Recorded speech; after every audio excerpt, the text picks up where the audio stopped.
So as we approach what is hopefully the end of a pandemic, hopefully, I thought we could finally talk about pandemic movies because people have been talking a lot about pandemic movies for a lot of obvious reasons. And I frankly did not want to talk about it because it was, when you live in the middle of a pandemic, you don't want to talk about a pandemic. But now that it's almost over, I feel ready to talk about it with my two buds, Humberto and Collin.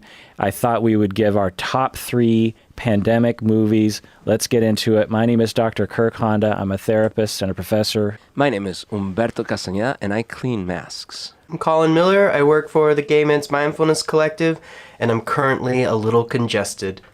Oh. Let's go alphabetical order. Berto, give your 3 for us, please. Oh, man. So lots of movies to choose from. I'm going to start with a little bit of 28 days later, sorry. Is this your number 3? This is my number 3, 28 days later. Okay, why is it your number 3?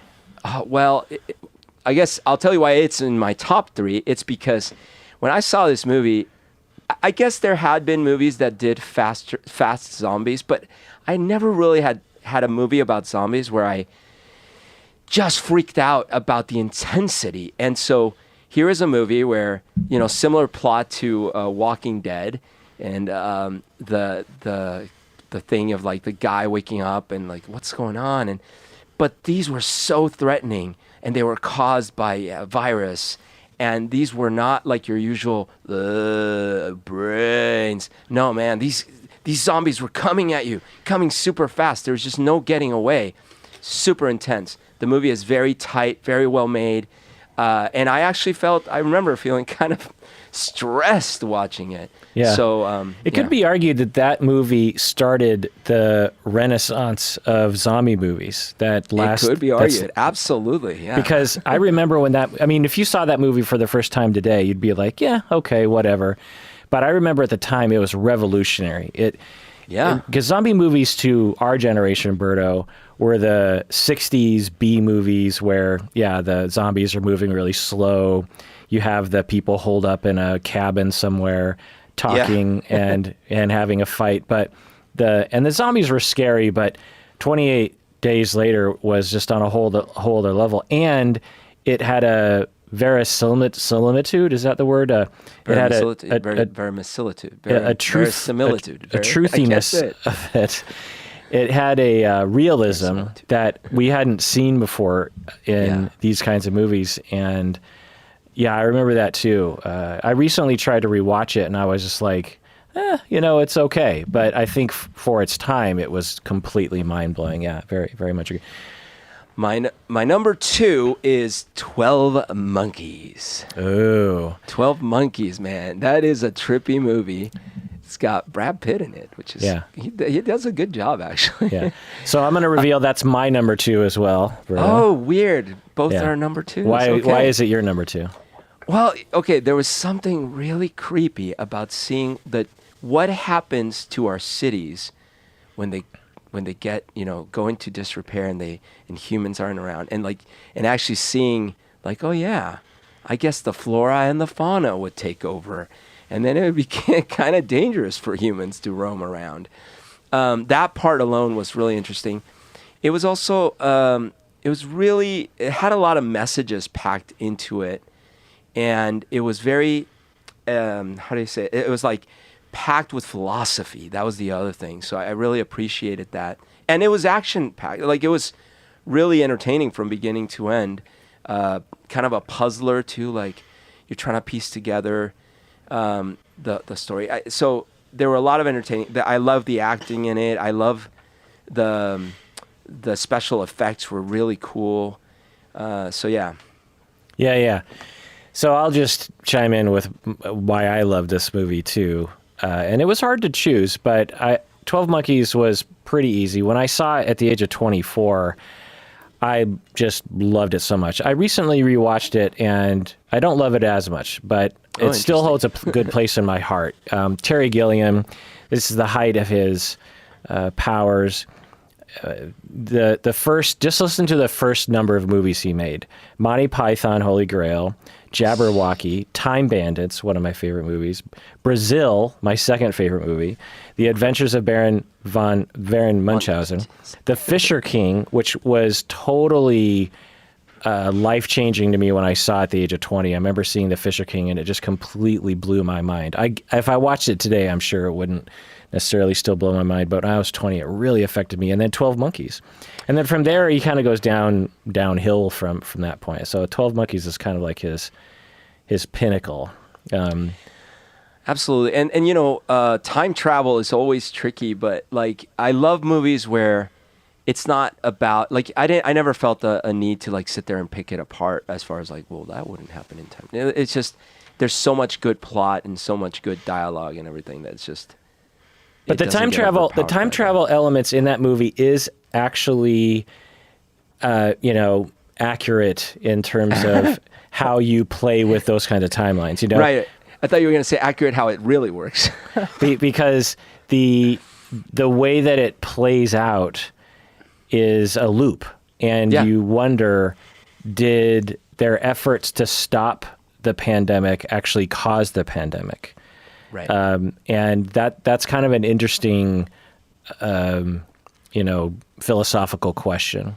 And what I'm saying is that I think there's so much goodness in the movie that you just take that as that's the focus, that's the question, that's the thing, but you don't feel the need to like find holes in the logic or something, you know? Yeah. And the movie has some eerily familiar things with our current pandemic. Mm-hmm. You know, you got wrong-headed conspiracy theories. You have, a terrorist spreading a virus. I mean, that didn't happen with us, but the worry is definitely there. Yeah. You have bumbling scientists. You have exploitation of the lower classes. You just have a lot of things. Have you seen this movie, Collin? I haven't, actually. Mm-mm. Well, highly recommend. Yeah, it's a good watch, man. Yeah. I do love 28 Days Later. But... Oh, okay. Oh, yeah. Did it affect you the same way that it affected, you're younger than us, so when you saw it, you probably already saw some good zombie movies, or did you see it a long time ago? Well, I came upon zombies in, 2003, possibly. I was in middle school for sure, because, oftentimes my way into the R-rated camp was by way of sleepovers. That's how I watched Deep Blue Sea, which is an honorable 1999 mention. That's how I got it, because they weren't allowed in our house, whatever the reason for that was. But we watched Resident Evil, which is by no means as well produced as 28 Days Later. It has also a different angle. It's a lot more action-based. I know we've discussed the action in 28 Days Later, but it's more cartoonish, more related to, video game moves, quote unquote. I love Resident Evil. and I had a good time watching it, and that movie experience that night actually got me nerding out about the books. It was much easier for me to convince my parents to like get me a book series that I was going to read, even though the content was extremely gory. I was like, look at all these books. They're by S.D. Perry, and they're novelizations of the games. Can I please read these? So I read all of them and then got into the games. That was like it was just like, okay, you read the books, you could play the games. So yeah, my zombie, and then I would also say in terms of my movie making, right around that time, it all comes back to zombies, because those were the dumb movies that my friends and I were making in the neighborhood. Is like, throw some ketchup on our faces and you got a zombie movie cooking. So, all right, Berto, what's your number one? Children of Men. Ah, great one. This is an interesting one because it's not your run-of-the-mill zombie situation. A lot of the viral, but it's definitely a pandemic. Movies, it's definitely a pandemic. Yeah. But that's the thing. It's like, oh, wait a minute. Yeah, that's the other way we could die out. What if we can't have children? Like, what the heck? That was, the premise was very interesting. Asked some really compelling, again, philosophical questions. The way it's shot is so good, and you're just intrigued, and it's like you're at the edge of your seat. The acting is fantastic. Clive Owen does an amazing job. It's really compelling, and I felt really immersed in that world and that situation. And just, I remember while I was watching it, I was asking myself, what would I do? Like, how would one feel in this situation? Yeah, I loved it. Yeah, I was going to put that one in my top 3, and then I rewatched it today, at least the first bit, and I thought, yeah, I mean, it's a great movie, definitely top 10 pandemic movie, but I felt like it didn't impact me. Maybe I need to think about the way it impacts me the first time I saw it, similar to... Yeah, I've only seen it the one time in the theater, and so that's what I'm going off. Yeah, like 12 Monkeys today, but when it came out, it really, really affected me. But yeah, definitely a great movie. And what happened to Clive Owen? I mean, he had a moment around that time, about 15 to 20 years ago, or 15 years ago-ish. And the first movie I ever saw him in was in a movie, I don't know, 25 years ago or something. It's called Croupier. And he was this dealer in a casino. That's what they called dealers, is croupiers, I think. Croupier. And I thought, who is this actor? He's so like James Bondy, And then he, was in a whole bunch of movies, and Closer with all those other actors. Actually, he does look like he could have done a great Bond. Yeah. Come to think of it, right? Yeah. I think he was in one of the Bourne movies as a bad guy, if I remember right. Anyway, and then you don't see him much anymore. It's kind of sad to see. Anyway, Collin, what are your top 3? So, my phone vanished the screen. So I'll start with my number 3, and then I'll work my way up. So number 3 is 10 Cloverfield Lane. Oh. Yeah, that's a good one. I forgot about that one. It's, for me, a very all-encompassing pandemic movie, because it's not just good stuff. It's not just the external threat, it's the internal threat. And I feel like more so than any other pandemic movie that I've seen, you really get the sense of danger inside in addition to danger outside, because you're never quite safe. And you never get the sense that any of the characters in quote-unquote safety are safe. And you start to think, would our protagonist be better off out there with the wildness? Because certainly in here, these two men are not offering any kind of answer. They're not really giving her any kind of agency. However, it's connected to the confusing mixture of emotions that I think comes through in quarantine. Whereas, like, I think a worse script would be like, she's trapped and she's tortured and she's absolutely, it's a vile experience. It's more nuanced than that, because yes, there is the weirdness factor, especially with John Goodman's character, and he's so good in this movie. No pun intended. But you also get the sense of okay, we're in this together, let's form relationships. There's like a reluctant bond that forms between all 3 of these key characters. And it's layered with joy and connection amidst all of the distrust. And I think that the thing that really brought it home for me is that the threat outside, all of the nuances of what made the science of it work, or what brought it, what caused it. It didn't really matter. It was all about the psychology of the movie, and that was tense enough. Yeah, that was such a good movie. I love movies that have limited settings or something. Like there's minimalistic. Well, there's a term for it in film where, like, there's a movie by M. Night Shyamalan that takes place in a elevator. Called, is it like Devil or something? Mm-hmm, Devil. Yeah. Or 12 Angry Men. It takes place almost entirely in a jury room, right? These kinds of movies, if you can pull it off well, are, it's a feat, right? Or a movie by, is it Linklater? He made this movie called Tape with... it's so good. Yeah. Based on the play. Yeah, Uma Thurman and Ethan Hawke and that other guy are I never saw that. stuck in a hotel. Guy from Dead Poet Society. Yeah, the other guy from Dead Poet Society are stuck in a hotel room, and it's just a brilliant movie. Or that movie with what's his face from the third Batman movie, the bad guy. He's in a car.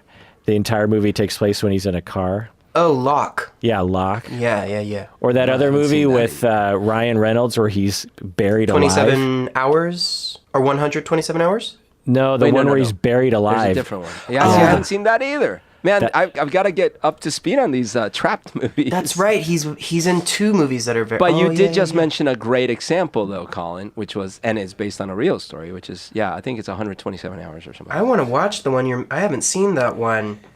Yeah, I can't It remember is what- called Buried. Yeah. Oh, yeah, Buried. Yeah, it's really good. I mean, you think what? But Such an intriguing premise. yeah, it makes my hands sweat thinking about it. But with 10 Cloverfield Lane, I loved that movie. The acting, the premise, the story, the tension. The one thing I would have loved to have changed, but would have really angered a lot of people, would be to have it end without any of us knowing if John Goodman's character was right or wrong.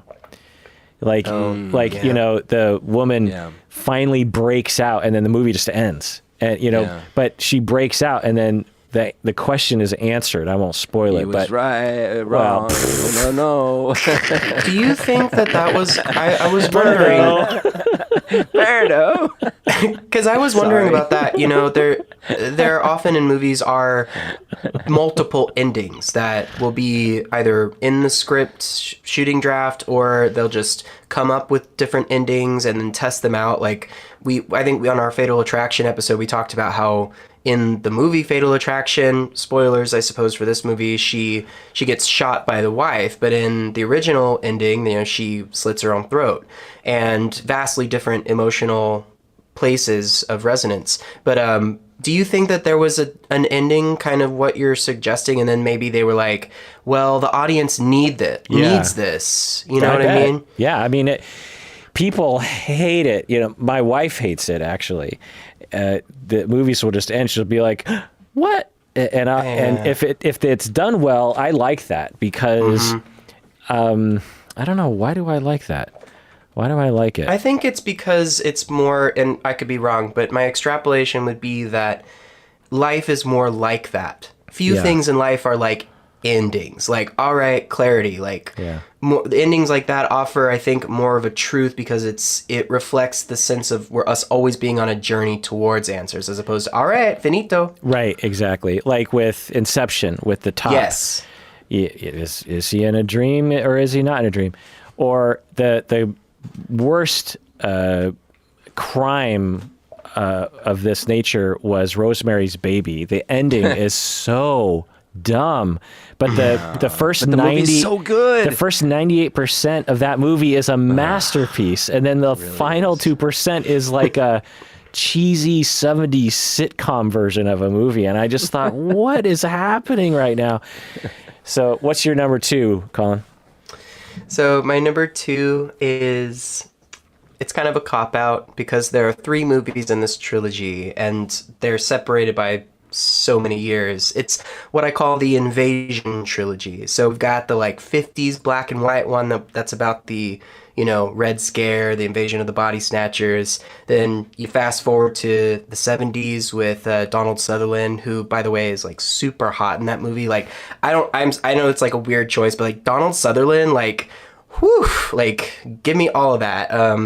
Really? Then whoa, it's like he's like very bizarrely. He's not like very conventionally attractive, but like he has a sultriness to him. I know that sultriness is usually applied to cisgender females, but yeah. Also just like the nerdy intelligent thing, obviously, like that's my type. But then you fast forward to I think early or possibly mid 2000s with the Nicole Kidman, Daniel Craig, The Invasion. And I like all 3. I think they all touch on different things. I think that, you know, the 70s one is a little, I don't know that it's necessarily about AIDS because that was like kind of right before all that was happening, but it's certainly about like more like infectious disease. And then you fast forward to the third one, and it's more about like the government control and how which obviously people have been concerned with that. We won't necessarily dive fully into that, but that's one reason people are hesitant to get vaccines, is because it's that fear of government control, right? So I think that each movie kind of complements each other. Although if I had to pick one and I had to kick the other two out, I would say the 70s one, just because it's so visceral. Because and it makes me feel like in my own nightmares. Like, for example, I had a nightmare about 3 days ago, and maybe it's because of my congestion. Maybe it's like my brain being like, oh, you've got like some mucus stuff that's really, messing you up. Like, figure it out, brain. But just like at the beginning of Invasion of the Body Snatchers, where the mucus comes down from the space. Yes, it was a gunk, and that I couldn't get. I was on a train in New York, and I couldn't get the gunk off my face. It was like, it wasn't even just my nose though. It was like I was constantly pulling stuff off, and it just reminded me of the transformation sequences in Invasion of the Body Snatchers, where you are seeing with that wow wow wow wow wow thing, and you see them becoming more plant-like pretty well. And it's still scary to me. Like that is a sci-fi movie that still freaks me out. Yeah, that's my number 3, Collin. We share that. Yeah. So wait, what's it called? It's the 70s version of Invasion of the Body Snatchers. Snatchers, got it. It's the best one of the 3. Yeah, it's a remake from the 50s. I haven't seen the 50s or the 2000 version. I've only seen the 70s version. I saw it on TV when I was probably 10 years old. I should not have seen this movie. I was way too young. And the final scene, which I won't spoil, was burned into my brain. And every time I saw Donald Sutherland in any other movie, I always, exactly, Colin's doing oh my God, it gives me nightmares. But yeah, I actually, in preparation for this episode, I rewatched a little bit of Children of Men. I watched Warm Bodies, which is another really great pandemic movie that I love. But I started watching Invasion of the Body Snatchers, and I was like, I'm pretty sure this is a good movie. And then I watched the whole thing. It is so good. It totally holds up. For a movie from 1978 to hold up, that's saying a lot, right? And it's terrifying. It's psychological, as a very non-Hollywood ending. It's very entertaining. The first half is the interplay between Donald Sutherland, Brooke Adams, Leonard Nimoy, and a young, sexy Jeff Goldblum. Also on my list. Yes. Yeah. Very much. And you could argue the first half hour, 45 minutes of this movie, it's almost kind of like a rom-com or like a episode of Friends, where you just have this interplay between Donald Sutherland, Brooke Adams, and Jeff Goldblum, and the way they kind of bounce off of each other. Very I kind of have to watch this. See, I've never seen any of these. And it's I don't know why I love this so much. It's a glimpse into the 70s. You see the way their apartments look. You see the way that they dress. You see the things that they did. And you see San Francisco. And it just looks so cool. Like mid-70s San Francisco, it just looks so awesome. And there's something about, for me, seeing movies from when I was alive and seeing it through my adult eyes. Because, when I was 10 years old and I saw this, I didn't notice the decor or like, that's a cool bookshelf, or the way they have designed their kitchen is practical yet, small and cool looking. And today when I watch it, I just get this sense of the coolness of hanging out as a 20-something in San Francisco in the mid-70s. I don't know. It's also great to see Leonard Nimoy playing, kind of a questionable character in that movie. But yeah, it still holds up. It's scary. It's interesting. It's multifaceted. I mean, there's some slow parts at the end for sure in terms of like the standard of action movies of today. But it's still great. And like I said, the interplay between the characters, you don't see that kind of stuff that much anymore. They really kind of let the characters be characters. They let the characters. They've written the characters in a way that give them life. And yeah, I just really like that movie. Okay, so let's take a break. When we get back, we'll go to Colin's number 1. What do you say, y'all? Let's do it. All right, we're back from the break. So, Berto, if you were wait, what were your 3 movies again? 20 Days Later, 12 Monkeys, and what? What was your number 1? Oh, it's Children of Men. Okay, Children of Men. Oh, I don't know what to say. If you were a let's see, Invasion of the Body Snatchers. If you were a newscaster reporting that a massive pandemic of your choosing has begun, and the only way we can get out of the pandemic is if they become a patron of the podcast, what would that newscaster sound like? Yes, hi, Brooke. I'm out here downtown LA. It's a nice sunny afternoon as usual, and we're here for the event happening later. Now, hold on, Brooke. I'm seeing some folks running down the street. They're carrying some. Whoa, wait, hold on, Brooke. If I'm not wrong, it looks as if they're bleeding from their eyes. And wait a minute, this must be some sort of film. Yeah, of course, we're in LA. They're filming some movie. Wait a minute, though. I literally just saw someone's head pop out of their neck. Like, it just popped out. That can't be a special effect, Brooke. I mean, wait a minute. Now there's more people running. What's happening? Brooke, I think we have an actual crazy pandemic getting started here. There's people jumping out of their windows. Oh my God, that guy almost hit me with his body. There's more heads popping out, Brooke. Wait, I see someone carrying a sign. It says something like, "The end is nigh. Go to psychology in Seattle and become a patron to survive." Brooke, I think that's our only hope. Ah! Thank you so much. This is Brooke back in the newsroom. We're also going to subscribe. Wait, why is Brooke Cockney? How come all of us... It's in the future. All the news stations have mixed together. It's new America, sense. you know. It makes sense. Okay, so let's do an OPP. So, Berto, you named this, and then one of the listeners decided to name it Old Patron Prize, but good old Hallie, Patron Hallie, long-term patron Hallie, says it should be Old Patron Praise, OPP. All right, I got it. OPP, how can I explain it? The first O is for old, the second P is for patron, the last P, well, that's not so simple. Prize. Oh, wait, praise. So, just a reminder that for all the patrons, a portion of your pledge goes towards various different things, such as scholarships. We're offering a $2,000 scholarship that we will announce at our 13th 13-hour live show in August.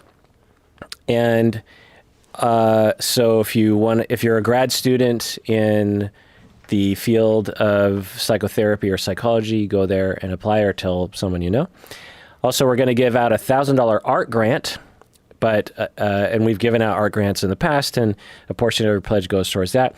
We also give a portion of your pledge to various different charities, such as Doctors Without Borders, Environmental Defense Fund, National Alliance on Mental Illness, Pet Finder, Plymouth Housing, which is, giving houses to those in need, Prevent Child Abuse America, Asian American Legal Defense, the Trevor Project, which helps LGBTQ youth, and other charities like that. So we've been going back in time and identifying patrons that have been long-term patrons. So this is in patrons that have been around since January 2016. We have, so this is, more than 5 years patrons. We have Stephanie from Vancouver, BC. We got Morgan from Austin, Texas. From Texas. Do you know Morgan, Collin? I don't. Hey, you're but from Texas. howdy. You should know. Yeah. We got April from North Fan, which we know April. Woo! We have Neil from Morristown, New Jersey. We got NB from Pasco, Washington. We got Graham from London, Great Britain. We got Katie from Bothell, Washington. Good old Bothell right down the road. We got Sid. We got Anne from London, and we got Gabriel from Pleasanton, California. So thank you so much for being patrons for over 5 years. Stephanie, Morgan, April, Neil, NB, Graham, Katie, Sid, Anne, and Gabriel. OPP. It's R-N-O-P. easy as 1, 2, 3. Speaking of one, give me your one. Collin. Okay, so a lot of people are probably going to laugh because this movie is actually not as good as any other movie that has been discussed at present, but it's called Silent Hill, which Oh, yeah. it's a movie based on a video game, and for me, I had to put this as number one because it encompasses, I think, the feeling of pandemic in this very strange, surreal way. So, a little bit of a context here for those who might be interested in Silent Hill. So, it's a ghostly town, you know, there's a shroud of fog, and then in and out, the atmospheric dread of, you know, the isolation, you know, there's little bits of ash falling in the fog, but nobody's around. It's vacant streets, abandoned buildings, but mixed with that, all of a sudden these huge sirens will go off and everything will turn super, super dark. And then the walls get rusty and grimy and gross, and these horrific monsters will come out of the woodwork. I mean, everything from, you know, deformed nurses to giant monstrosities with a pyramid for a head that have huge cleavers, you know, any number of nightmares. And the reason I really like this film for pandemic's sake is because I think that in isolation, it can sometimes feel like that. You know, you feel that emptiness for a while, and then all of a sudden, something will happen that will bring you to panic, or you'll receive external information that will somehow seem a little more dangerous because you're not so used to being in the mix of things. And that's been kind of my feeling lately as I've been slowly trying to reintroduce myself into the world, slowly and respectfully, of course, but I've been vaccinated and I'm realizing that, you know, things that are unexpected are hitting me harder now because it's been so long since I've been in surroundings that I am not in control of. And in terms of this movie being a spiritual experience for me, I would say that it kind of gets there because I spent a lot of my time as a young nerd who loves movies and video games fantasizing about what their adaptations would be. I think that's the only reason I really liked Rise of Skywalker when I saw it in the theaters, because the only thing I was doing was in my head using this template to construct a Zelda movie in my head. Like, what would that look like? And so it's a very like slow-paced movie where there's a lot of just, you know, Radha Mitchell, underrated Australian actress, walking around the town looking for clues. She meets a few characters, she encounters a few monsters, and all is revealed at the end. And I like that because anybody who loves survival horror video games understands that that's kind of the pace of it. It's not thrust into the room and there's billions of zombies and you shoot them all. Like, that's can be stressful, but that's more action. But I like that slow, encompassing dread. So yeah, Silent Hill. I'll tell you this. Silent Hill, the video game, was super creepy. Yes. Very effective. I mean, I love Resident Evil, but Silent Hill was creepier. It was oh. I am surprised by your choice of movies. I actually didn't see the movie, so maybe plus, who am I to speak? Like, I love Resident Evil, the movie, so. And they are isolated. And everybody like, people are like, that's not a pandemic movie. It's like, they are literally trapped in this town. There's a bunch of really, like, I wouldn't even say they're religious. I would say they're just people who have had to survive the darkness for too long. They've literally lost their minds. And they've all kind of found a toxic, you know, space to attach their fear to. It's this like zealot woman, and they're all in the church. It feels like a hive of these like ferocious animals, and I think that the animalistic aspect of the people connects me to not everybody, but certain groups of people during the pandemic. This like nastiness and this sense that they can put themselves on a pedestal of like holier than thou ground, or even just being extremely judgmental of other people's choices during such stressful times. So yeah, I think all of that pandemic nonsense, as it were, is definitely in the film, and they can't leave. So. Okay, yeah, interesting. So for my list, I've already gone over Invasion of the Body Snatchers. That's my number 3, 1978. Which I'm surprised. I mean, like, genuinely surprised. I would not have expected it, but I also haven't seen it.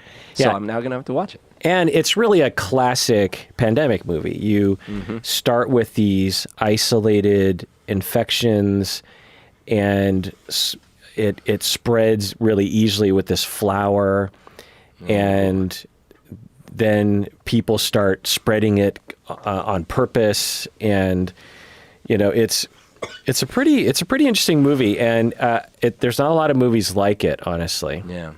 And then my number 2 is 12 Monkeys, which Terry Gilliam, just so good. And my number 1 is not a surprise. It's a pretty common one these days, Contagion. 2011, Steven Soderbergh. I know that's obvious, but to me, I rewatched this one today as well. It is, the first 45 minutes is so gripping and so terrifying. When I saw it in 2011, I remember being terrified, but watching it now, it's actually even more terrifying. Because like when you watch a thing where you're like, well, that's terrifying, but of course that's not how we would actually react. We'd be a lot more reasonable about things, and people would be more cooperative, and then you're like, oh, wait a minute. Yeah. And you just see how quickly something like this can happen.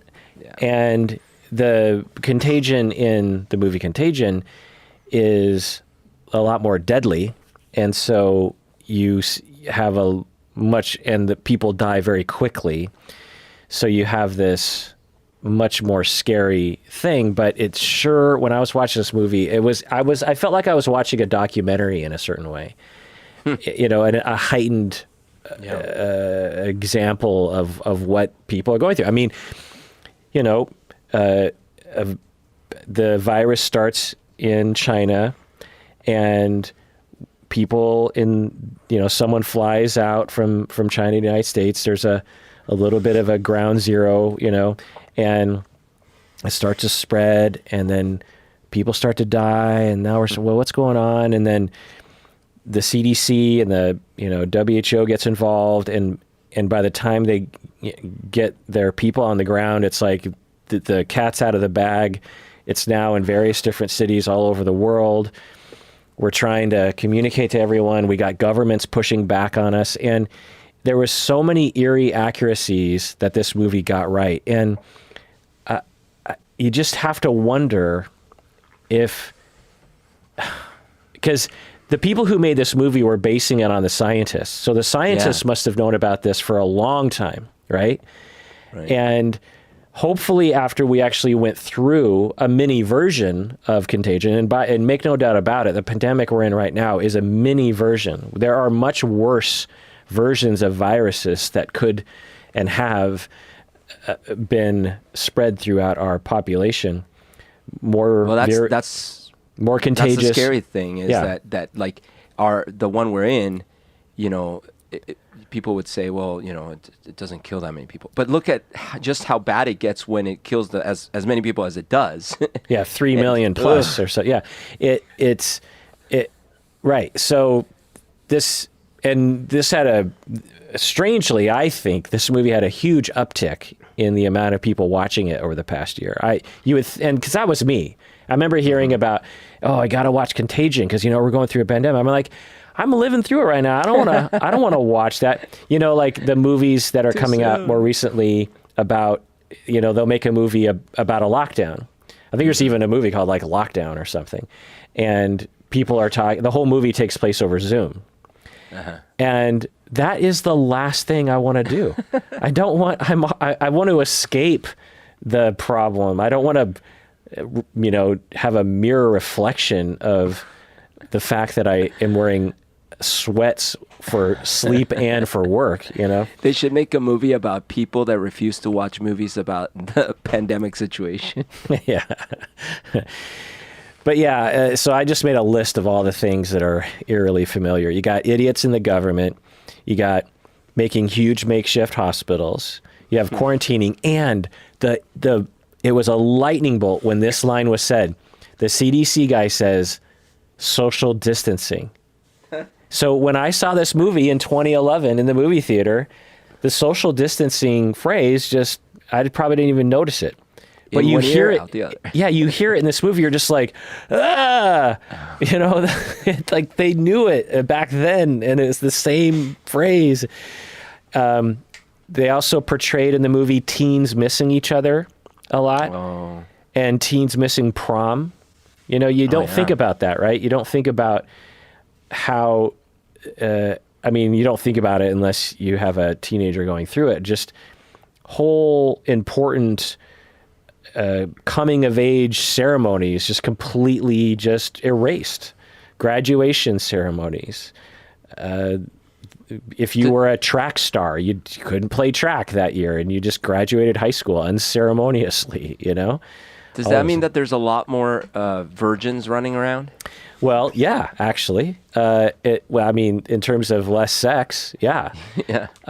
There's less shootings. There's less anything that involves human interaction.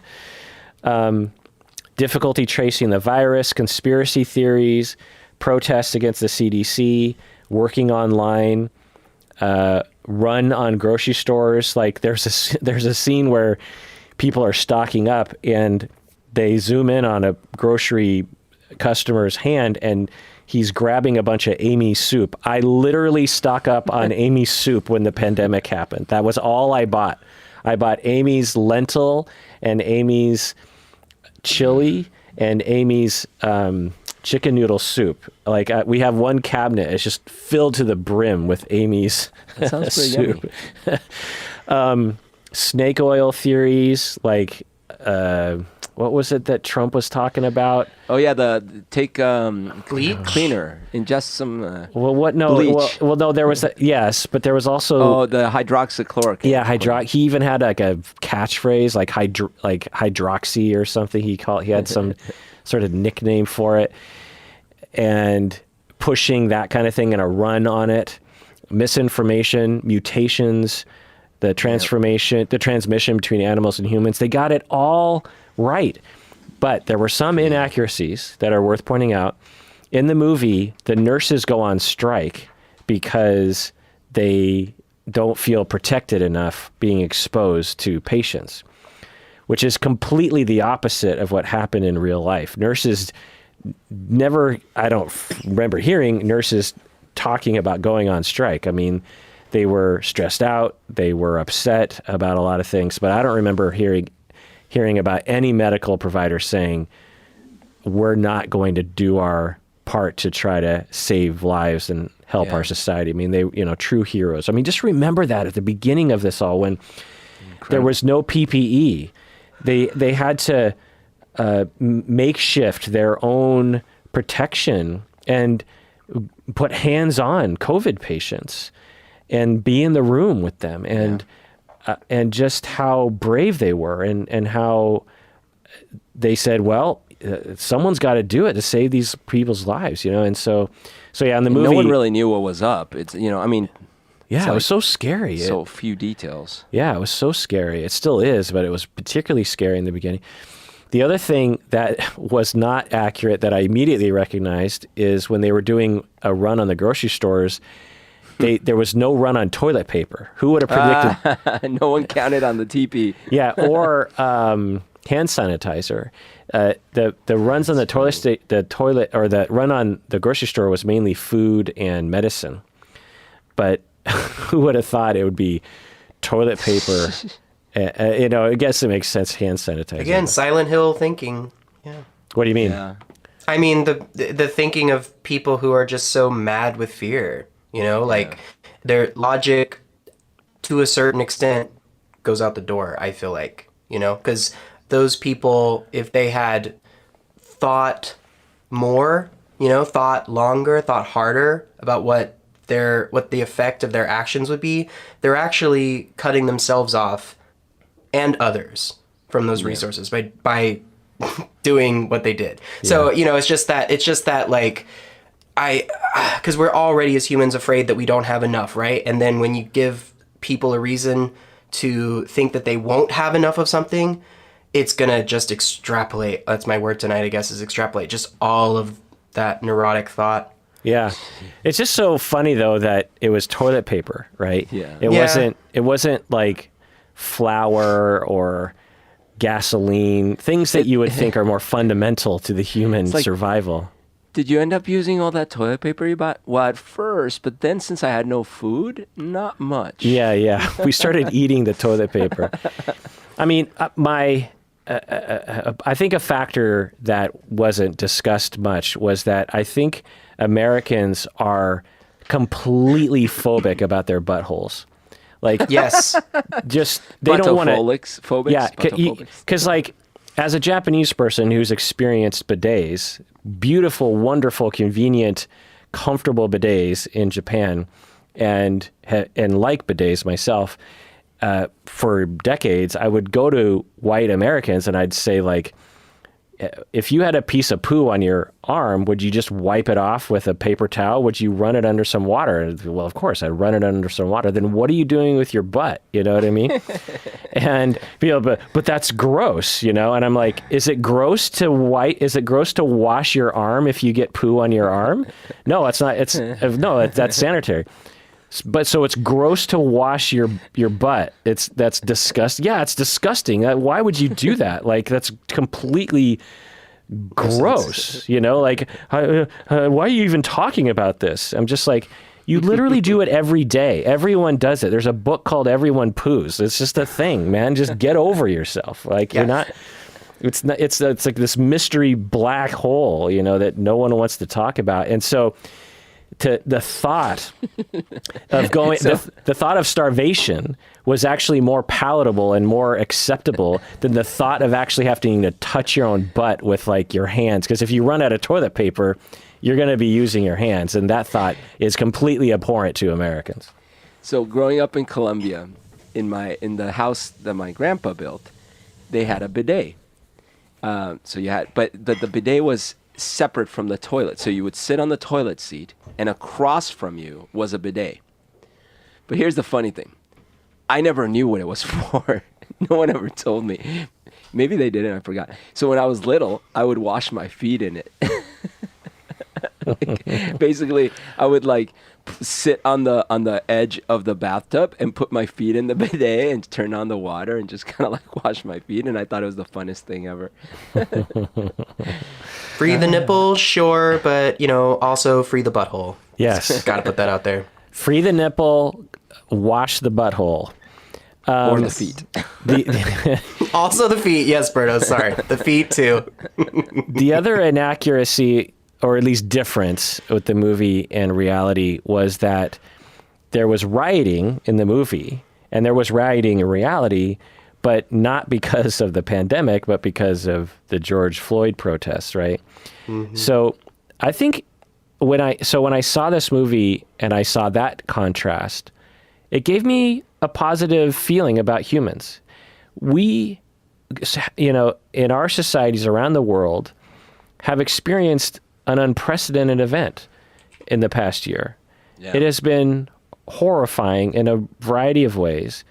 And yet people, as far as I know, for the most part, have not rioted, have not looted because of the pandemic. You know, society and civility was mostly sustained, even though we were all terrified, even though we could have broken down as a society. We could have said, screw it, let's all just break into all the closed, you know, businesses and steal all their crap, because there was a time when I remember the police were even worried about responding to any kind of crimes because they didn't want to get infected in the beginning of the pandemic. And as far as I know, that didn't happen, or at least not to the scale of this movie. And I think that's a positive. I think there's, you know, at some point, there's going to be two things that are going to come out of this, you know, two documentary series that will come out of the past year. One is on the Trump presidency, which I can't wait for. I just want to see that whole thing broken down. And the other thing is the pandemic. is how it all started. What are the exact numbers? There's going to be a 10, 20 part series documentary. It's going to happen. And I think part of what we can say about ourselves is so many things went well. We focus on the bad, and there are bad things, but so many things went well.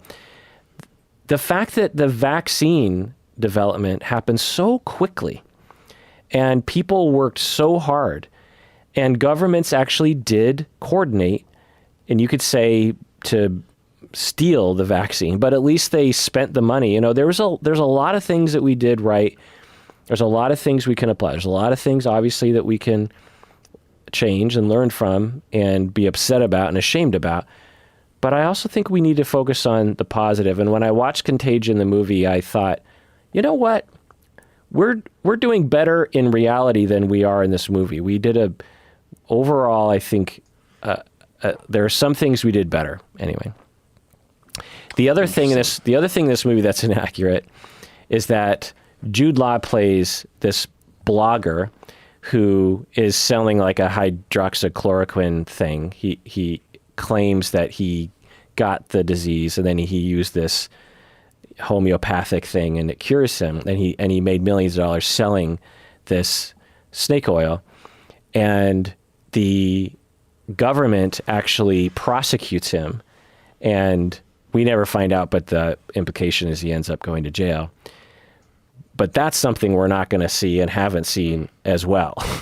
There have been so many people spreading misinformation and, not only just snake oil and crackpot theories about what could actually help people, spreading them and profiting off of it, but just general misinformation about all sorts of things. And the movie acted like, they'll get their comeuppance. And in reality, we're not going to see that, I don't think. Well, I think that it's even a darker situation with it, because you said it was a 2011 movie, right? Yeah. So that just goes to show how the value of real information, quote unquote real, whatever that means, how much it's dropped, and how we don't even know we're 10 years from that film's release, and we're more unaware of where we should be getting our information, who we should trust with that information. So yeah, absolutely. Like maybe it was realistic to think about for the time, but now, yeah, you're absolutely right. Yeah. Yeah. I mean, we live in a time when a lot of people are just completely convinced that the CDC, the World Health Organization, scientists, they're not only questionable, and not only wrong, but they're actively out to get them. Yes. That's what I mean. Like the conspiracy theory has become normalized, and it is not helping our situation. And I was talking to somebody the other day about it, and they very much told me, I don't understand. I was really trying to be present, and as I was hearing their perspective, they were like, you have chosen your narrative. They were very much turning it back to me.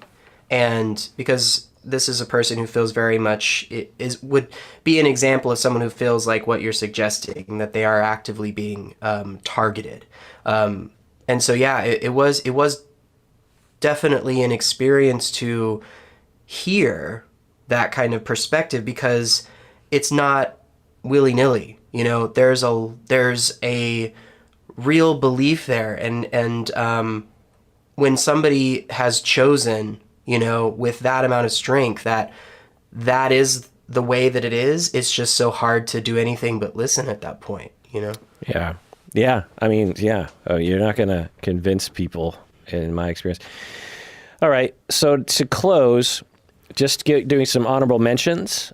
My honorable mention list: 10 Cloverfield Lane, which I added, which I forgot. Warm Bodies, I almost had that in top 3. That's a fun one. I love that movie, yeah. Yeah. Children of Men was almost in my top 3. Rise of the Planet of the Apes. I that's loved good. that series, Planet of the That Apes. is super good. I feel like the more recent, Planet of the Apes series is one of the most underrated franchises Yeah. of the Agreed. past 10 years. It's so good. And Zombieland 2. So Zombieland, of course, was a huge hit. I haven't seen 2. But 2 is better than 1. Far better, in my opinion. It's so good and so What? funny. Yeah, it is so funny. There's this character that they find, this girl. She's like a real, I don't know, like a Valley Girl cheerleader kind of character. And she is just so good to contrast with Emma Stone's character. And then they run into two guys who are, anyway, you just have to watch. It's so good. I also almost put Bird Box in my top three. I felt like Bird Box was I know a lot of people thought it was dumb, but I thought it was gripping. Wait, Did you I can't guys remember how I felt. That's the one with Sandra Bullock. Yeah. With I feel like people hate on the movie more, and the movie has kind of a bad reputation now because the response to it kind of overtook the movie. Because everyone was doing those viral videos. They were doing the thing where they put the thing around their eyes and were walking around. They did all the tests, and so I think when people think of the movie, they're more thinking about those dumb videos. Not judging anybody who did it. I'm just saying that it's not like art. So Shaun of the Dead, of course, Oh, good pick. classic. Yeah. And World War Z. I liked World War Z. I thought it was pretty good. 28 Days Later, and I Am Legend. And I Am Legend has some problems with it for sure, but the first, I don't know, half of the movie, maybe, it's intense. yeah, and really gripping. And I remember seeing it at a time when it really affected me. There's this one camera shot where I think the dog has died, and there's this dolly shot where we zoom out from Will Smith, and he's like in a field of grass in Manhattan, and you just get the sense of how alone he is. And I remember that really affected me. Other movies that people voted on Facebook fan page were Cabin Fever. Have you guys seen Cabin Fever? Yeah, that's a great one. Good movie. Tell us about that one, because that was kind of pandemic movie though. That was kind of a fan favorite for pandemic. But I don't see how movies. that's a pandemic movie though. What's it about? I mean, it's a very creative. Wait, am I thinking of the right one? Cabin Fever and Cabin in the Woods. There's Cabin in the Woods. Cabin in the Woods is the one That's Joss Whedon. That twist. Okay. So there's Cabin in the Woods. Yeah, Yeah. Cabin Fever. Okay, maybe I'm not remembering why it's pandemic then. Huh. Well, anyway, lots of votes for that. I haven't seen it. I think it's a horror movie. I'm not really into horror. The Happening, which was M. Night. Isn't that M. Night? Didn't he make The Happening? Yeah. Oh, sorry. He sort of made it. Cabin Fever is absolutely about an infection. I forgot about that. Okay, yeah. The Andromeda Strain, classic. I love the book, Crichton. Yeah. Good stuff. Outbreak. I didn't love the movie though. Outbreak. Yeah, the movie is, it's from that time. Yeah. Outbreak from with the monkey. Is that Dustin Hoffman? That's Yeah. what Dustin Hoffman. Yeah. That was good. I love that. apparently The Maze Runner, which I have seen Really? and regretted, is essentially about a pandemic. It's yeah. all right. The Stand, Never saw it. 28 Weeks Later, which Yeah, is, I don't remember liking that much. I mean, Carriers, 28 Weeks Later is nowhere near as good, but it is still entertaining. Carriers, which I haven't seen. Blindness, which I haven't seen. That's a good book. Quarantine, 2008, which I haven't seen. Black Death, Resident Evil, Oh, yay! Train to Busan, Korean Very movie. good. Very good. Pride and Prejudice and Zombies. But That's a goofy one. so anyway, Berto, final word, pandemic movies. Well, when you're in the middle of something, actually sometimes it's good to introspect, and sometimes it's good to reflect and see things reflected. But for my money, anything with a zombie running at me, I'll watch. All right, well, that does it for that episode of Psychology in Seattle. Everyone out there, please take care of yourself and get vaccinated, because You deserve it. And the rest of us do too.